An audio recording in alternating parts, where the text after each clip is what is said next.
नमस्कार दोस्तों, आप लोग मेरे साथ देख रहे हैं इंडियन इकोनॉमी की लेक्चर सीरीज, लेक्चर नंबर 22। मैं हूं वेदांत और आपको आज हम बताएंगे कि राजकोषीय नीति के अंतर्गत जो तमाम प्रकार के बजट घाटे हैं, जैसे हम आपको कोशिश करेंगे लगभग 7 तरह के बजट घाटे बताएंगे और बजट से संबंधित कुछ ऐसे फैक्ट ना जो परीक्षा के दृष्टिकोण से बहुत महत्वपूर्ण होते हैं ना, इन पर हम चर्चा करेंगे। तो आइए शुरू करते हैं। सबसे पहली बात यह ध्यान रखना है आपको कि भारत में जो बजट का संदर्भ है, बजट की शुरुआत है, वो जेम्स विल्सन ने 1860 में की थी, है ना। जेम्स विल्सन द्वारा 1860 में सबसे पहली बार बजट रखा गया था। यहां पे ध्यान रखिएगा कि बजट से संबंधित जो संवैधानिक स्थिति है वो हम इसके पहले के वीडियो में डिस्कस कर चुके हैं, तो जिन लोगों ने नहीं देखा हो जरूर देखें, है ना। जो लेक्चर नंबर 20-21 है, तो ये चीजें आपको और क्लियर हो जाएंगी, क्योंकि उसमें हम अनेक तरह की जो फंड है, जैसे कंसोलिडेटेड फंड वगैरह है, इसके बारे में भी हमने बताया है। तो आज हम इसीलिए आसानी से आगे बढ़ सकते हैं। दूसरी बात ध्यान रखना है कि आजादी के बाद, है ना, आजादी कब मिली? 15 अगस्त 1947 को। आजादी के बाद जो पहला बजट रखा गया था उसे रखा षडमुखम चेट्टी ने, षडमुखम चेट्टी ने रखा था 1947 में। और जब संविधान लागू हो गया तो यह कह सकते हैं कि भारतीय गणतंत्र का, इंडियन रिपब्लिक का जो पहला बजट रखा गया वो जॉन मथाई के माध्यम से रखा गया है, ठीक है ना।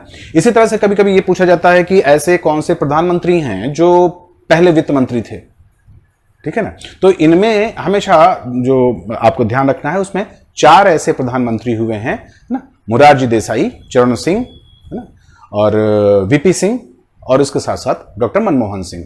ये 4 ऐसे प्रधानमंत्री हुए जो पहले कभी वित्त मंत्री थे, ठीक है। तो अब हम लोग आगे की बात करना शुरू करते हैं कि जो बजट है वो, जैसा कि आप पहले के वीडियोस में जान चुके हैं, कि वो वास्तव में आय व्यय का ब्यौरा होता है, वार्षिक वित्तीय विवरण होता है, एनुअल फाइनेंशियल स्टेटमेंट होता है ना। तो अब हमको ये ध्यान रखना है कि उस बजट से संबंधित जो भी चीजें हैं, है ना, उनको आपको हमने जैसे पहले की वीडियो में बताया था, लेकिन फिर भी हमने संक्षेप में बता दें कि जितनी भी इनकम होती है, जितनी आय होती है, इसके 2 हिस्से होते हैं। एक रेवेन्यू इनकम, राजस्व आय, ठीक है, जिसमें टैक्सेबल रेवेन्यू इनकम और नॉन टैक्सेबल रेवेन्यू इनकम दोनों शामिल होती है। और दूसरी कैपिटल इनकम होती है, पूंजीगत आय होती है, ठीक है। पूंजीगत आय के अंतर्गत जितने भी प्रकार के ऋण लिए जाते हैं वो सारे शामिल होते हैं। जो भी ब्याज से भुगतान वो आता है, उसे ऋण की किस्तों का जो भुगतान आता है वो इसमें शामिल किया जाता है। ध्यान रखना है कि ब्याज का जो भुगतान आता है सरकार के पास, वो राजस्व आय में आता है, और जो ऋण की किस्तों का भुगतान आता है वो पूंजीगत आय के अंतर्गत आता है। तो सारे ऋण की किस्तें, है ना। इसके अलावा जो आपको हमने पब्लिक अकाउंट बताया था, लोक लेखा, जिसमें ये पीएफ वगैरह आता है, प्रोविडेंट फंड वगैरह आता है, इन सब का जो पैसा होता है वो भी पूंजीगत आय के अंतर्गत आता है। तो इस तरह से जितनी भी इनकम होती है उसको हम 2 हिस्से में बांट लेते हैं, ठीक है ना, रेवेन्यू इनकम और as well as capital income, ठीक है। अब ये ध्यान रखना है आपको, जो बेसिक चीज ध्यान रखनी है वो ये कि राजस्व आय ऐसी इनकम होती है जिसको लेकर के सरकार की किसी तरह की कोई लायबिलिटी नहीं होती, उसकी कोई देनदारी नहीं होती। तो ये देनदारी में किसी प्रकार की वृद्धि नहीं करती, लायबिलिटी को ये बढ़ाती नहीं है, क्लियर है ना। और पूंजीगत आय की खास बात ये होती है कि ये लायबिलिटी को बढ़ाती है, यानी सरकार की देयता में वृद्धि करती है, सरकार की ये लायबिलिटी बन जाती है। सरकार को इस खाते में जो इनकम आती है उसको कभी ना कभी वापस करना होता है, ठीक है। और या फिर सरकार की जो संपत्ति होती है उसमें कमी आती है, यानी जो उसकी एसेट है ना, उसमें कमी आती है। तो पूंजीगत आय और राजस्व आय के बीच में 2 महत्वपूर्ण भिन्नताएं हैं, ये हमेशा याद रखिएगा, है ना। दोनों का आधार क्या है? 2 शब्द याद रख लीजिए, बल्कि की वर्ड याद रख लीजिए, एक लायबिलिटी, दूसरी एसेट, ठीक है ना। तो सरकार की लायबिलिटी नहीं बढ़ती, ना ही इसमें एसेट की हानि होती है, ठीक है। पूंजीगत आय में क्या होता है? सरकार की लायबिलिटी बढ़ती है और इसमें या तो फिर इसमें एसेट की हानि होती है, ये हमेशा ध्यान रखिए। तो कीवर्ड यहां पे बन गया आपके पास लायबिलिटी और एसेट, ठीक है। इसी तरह से जब व्यय की बात आती है तो व्यय के लिए पहले जो तरीका अपनाया जाता था, है ना, वो था कि प्लान्ड एक्सपेंडिचर और नॉन प्लान्ड एक्सपेंडिचर, है ना, आयोजनागत व्यय और गैर आयोजनागत व्यय।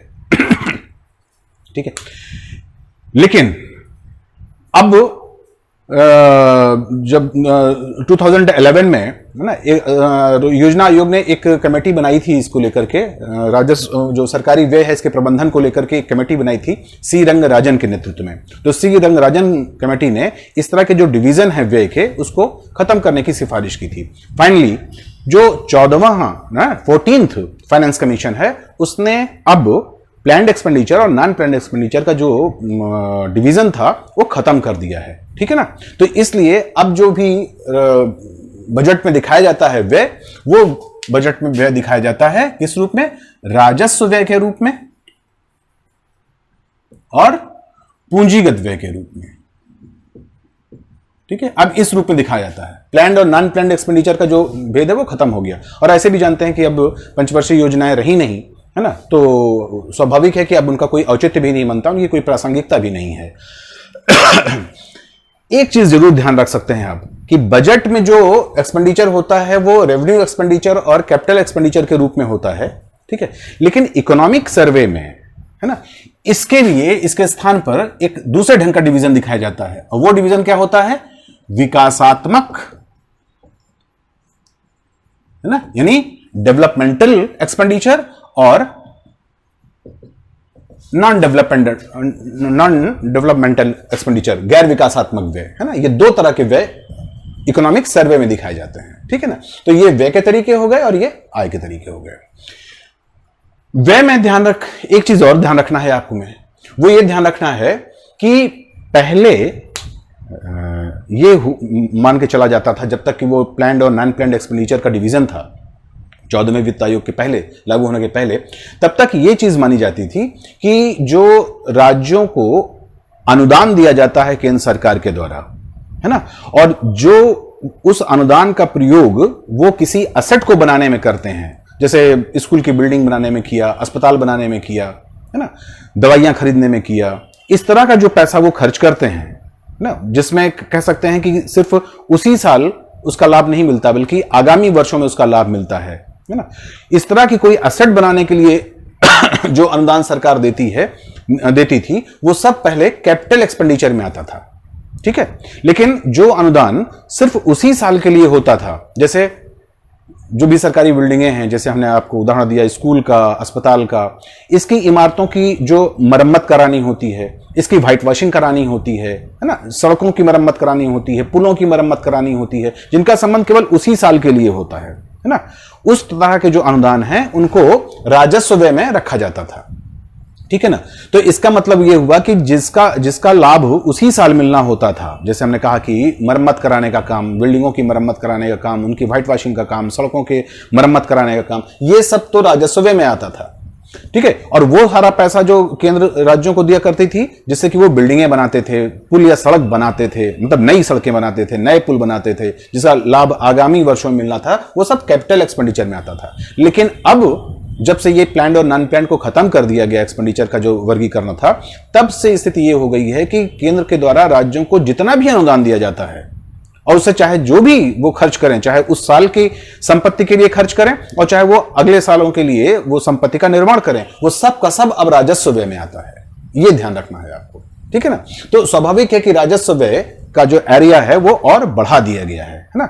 जबकि जो पूंजीगत व्यय है, अब इसमें क्या आता है? पूंजीगत व्यय को आप समझ सकते हैं कि जो सरकार सामान्य सेवाएं उपलब्ध कराती है, जो वो आर्थिक सेवाएं उपलब्ध कराती है, जैसे होता है ना निर्यात संवर्धन से संबंधित कोई इंसेंटिव देना हुआ, या कोऑपरेटिव मूवमेंट से संबंधित कोई इंसेंटिव देना हुआ, है ना, या फिर जो भी और उसकी सामाजिक या सामुदायिक सेवाएं होती हैं ना, तमाम यातायात परिवहन संबंधी, इस तरह की जितनी भी मामलों में जितना व्यय होता है, अब आजकल इसको कैपिटल एक्सपेंडिचर में कहते हैं। तो कैपिटल एक्सपेंडिचर को एक शब्द में आप याद रख सकते हैं कि कैपिटल एक्सपेंडिचर वो एक्सपेंडिचर होता है जो विकासात्मक कार्यों में खर्च होता है। ठीक है ना, तो हम ये कह सकते हैं कि जितना भी डेवलपमेंटल एक्सपेंडिचर है वही कैपिटल एक्सपेंडिचर है। ठीक है, और जितना नॉन डेवलपमेंटल है वो सब क्या है? वो राजस्व व्यय में आता है। नॉन डेवलपमेंटल में ध्यान रखना है आपको, चार चीजें बहुत इंपॉर्टेंट हैं। जितना भी प्रशासनिक व्यय होता है, सब्सिडी होती है, जितना सरकार को अपने लिए गए कर्जों के लिए ब्याज का भुगतान करना होता है, ठीक है ना।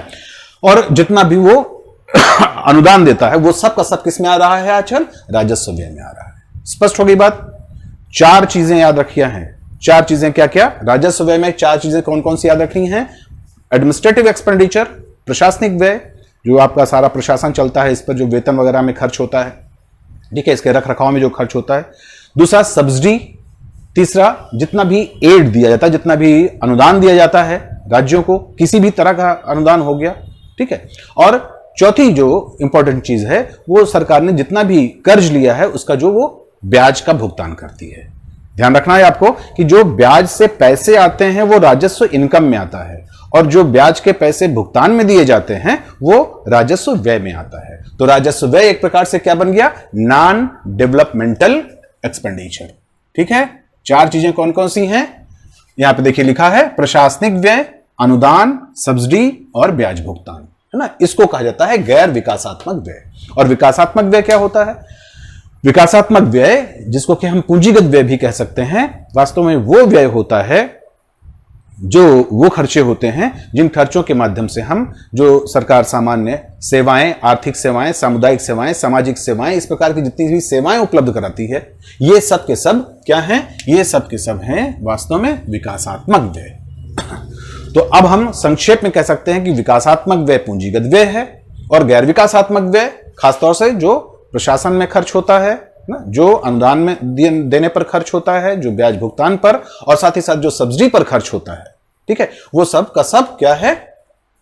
राजस्व व्यय। यहां पर हमेशा एक चीज ध्यान रखे रहिएगा कि जब राजस्व व्यय और पूंजीगत व्यय का अंतर हमने बताया, ये बजट के पॉइंट ऑफ व्यू से बताया, बजट में जिस प्रकार के अकाउंट रखे जाते हैं संसद के सामने, और जो ये गैर विकासात्मक और विकासात्मक बताया, ये वास्तव में योजनागत और गैर योजनागत, है ना, का जो डिवीजन था उसका स्थान इसने लिया है कहां? इकोनॉमिक सर्वे में।